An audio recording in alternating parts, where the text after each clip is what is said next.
नाशिक शहरात वाढत्या रस्ते अपघातांच्या पार्श्वभूमीवर नाशिक ट्रान्सपोर्ट असोसिएशननं 20 ऑगस्ट 2026 रोजी संपूर्ण नाशिक शहरात जन आंदोलन करण्याचा निर्णय घेतलाय। याबाबतचे निवेदन जिल्हाधिकारी, पोलीस आयुक्त, महापालिका आयुक्त तसेच संबंधित शासकीय विभागांना देण्यात आलेत। निवेदनात म्हटलंय की शहरातील रस्त्यांची दुरावस्था, मोठमोठे खड्डे, अपूर्ण रस्ते, विकास कामे, योग्य दिशादर्शक आणि सुरक्षा फलकांचा अभाव यामुळे वारंवार अपघात होत असून अनेक नागरिकांना जीव गमवावा लागतोय। यामुळे नागरिक, प्रवासी आणि वाहन चालकांच्या सुरक्षेचा गंभीर प्रश्न निर्माण झालाय। असोसिएशननं प्रशासनाकडे तातडीने रस्त्यांची दुरुस्ती, सर्व विकास कामे वेळेत पूर्ण करणे, धोकादायक ठिकाणी सुरक्षा उपाययोजना करणे, अपघातग्रस्तांना योग्य नुकसान भरपाई देणे तसेच दोषी अधिकाऱ्यांवर कारवाई करण्याची मागणी करण्यात आली आहे। या मागण्यांकडे दुर्लक्ष झाल्यास 20 ऑगस्ट रोजी नाशिक शहरात मोठे जन आंदोलन करण्यात येईल असा इशारा नाशिक ट्रान्सपोर्ट असोसिएशननं दिलाय। सर्व धोकादायक आणि खड्डेमय रस्त्यांची तात्काळ दुरुस्ती, रस्ते विकास कामे वेळेत पूर्ण करावीत, सर्व कामांच्या ठिकाणी सुरक्षा उपाययोजना आणि दिशादर्शक फलक लावावेत, अपघातग्रस्तांना योग्य नुकसान भरपाई द्यावी, रस्त्यांच्या कामातील निष्काळजीपणाबाबत संबंधितांवर कारवाई करावी अशा मागण्या यावेळी करण्यात आल्या। दिलीप सिंग बेनीवाल नाशिक ट्रान्सपोर्ट असोसिएशनचा सल्लागार आहे आणि नाशिकमध्ये खड्डेमध्ये नाशिक या विषयाला घेऊन आजची हे वार्ताहर परिषद आहे। नाशिकमध्ये जिथे खड्डे खोदायचे तिथे कधी कंप्लीट होणार आहे अशी फलक लावायला पाहिजे आणि जे नाशिकमध्ये दुर्घटना होऊन मृत्युमुखी झालेत त्या लोकांसाठी शासनाने आर्थिक मदत किंवा शासनामध्ये नोकरीची पण व्यवस्था करायला पाहिजे। नाशिकमध्ये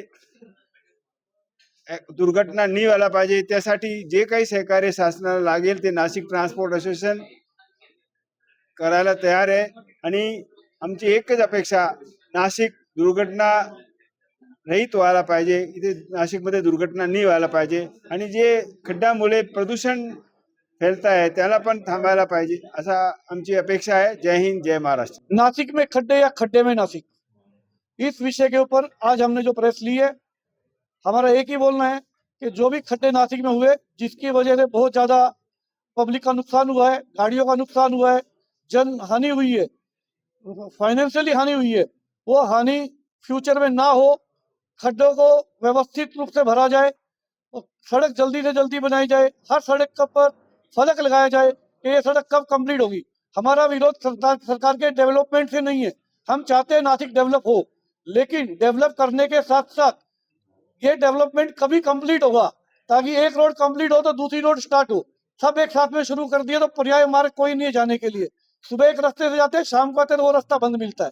हमारी गाड़ियों का बहुत ज्यादा नुकसान हो रहा है, गाड़ी पूरी गड्ढे के अंदर टेढ़ी मेढ़ी चलती है, जिससे ड्राइवर को खड्डे बचाने के चलते डर लगता है कि किसी जन हानि ना हो जाए। आज रास्ता सुरक्षा अभियान के अंतर्गत हमको प्रशासन के द्वारा ये सलाह दी जाती है कि हम अपने ड्राइवरों को गाइड करें कि कम से कम एक्सीडेंट हो, जिसका हमने काफी सालों से आंदोलन किया, हमारे ड्राइवरों को गाइडलाइन किया, प्रोग्राम लिए, प्रोग्राम के अंतर्गत हमने सब ड्राइवर बताया। उसके बाद में भी काफी एक्सीडेंट की संख्या कम हुई है, लेकिन अगर रास्ते ही नहीं रहेंगे तो एक्सीडेंट होने की संभावना पहले से ज्यादा बढ़ जाएंगी। इसलिए हमारा सरकार से आह्वान है, हमारा प्रशासन से आह्वान है, शासन से आह्वान है, ये रास्ते जल्दी से जल्दी क्लियर किए जाए।